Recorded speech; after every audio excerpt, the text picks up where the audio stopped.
ससुराल सिमर में भारद्वाज परिवार पे एक बार फिर पड़ा काले बादल का साया।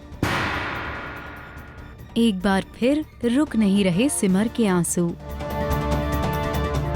प्रेम ने की एक और बार लापरवाही और खो आए अपनी दोनों बेटियों को। तभी तो सिमर के सब्र का बांध टूट गया और आपाक होकर टूट पड़ी अपने प्रेम पर। अब आगे और कितनी गलतियां करनी बाकी है ये तो मुझे भी नहीं पता, बिकॉज़ कहीं ना कहीं इससे पहले की जो पूरी मिसअंडरस्टैंडिंग थी, जो मैं उनसे बहुत नाराज़ थी, मैं वो माफ़ करने ही वाली थी। मैं अपना मन बना के ही नीचे आई थी कि इतने में वो ये एक डिज़ास्टर करके आ गए हैं कि दोनों बच्चियां उनके हाथों से गुम गई हैं और उन्हें पता नहीं चला इस बात का, उन्हें बिल्कुल भी एहसास नहीं हुआ। तो इसलिए मैं अब उनसे और ज़्यादा नाराज़ हो गई हूँ कि वो अब बच्चों की रिस्पॉन्सिबिलिटी उठाने के लायक भी नहीं रहे, तो इसलिए अब और ज़्यादा मैं नाराज़ हो गई हूँ उनसे। बिल्कुल सही कहा आपने सिमर।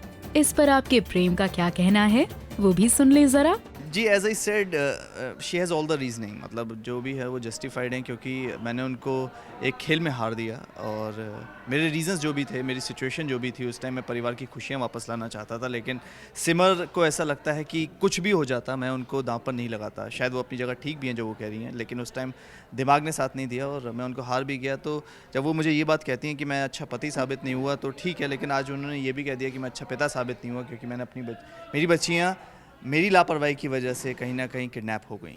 मान लीजिए प्रेम, आपसे कुछ ज्यादा ही लापरवाही हो रही है, तभी तो अपनी बेटियों को ढूंढने खुद निकल रही हैं आपकी सिमर।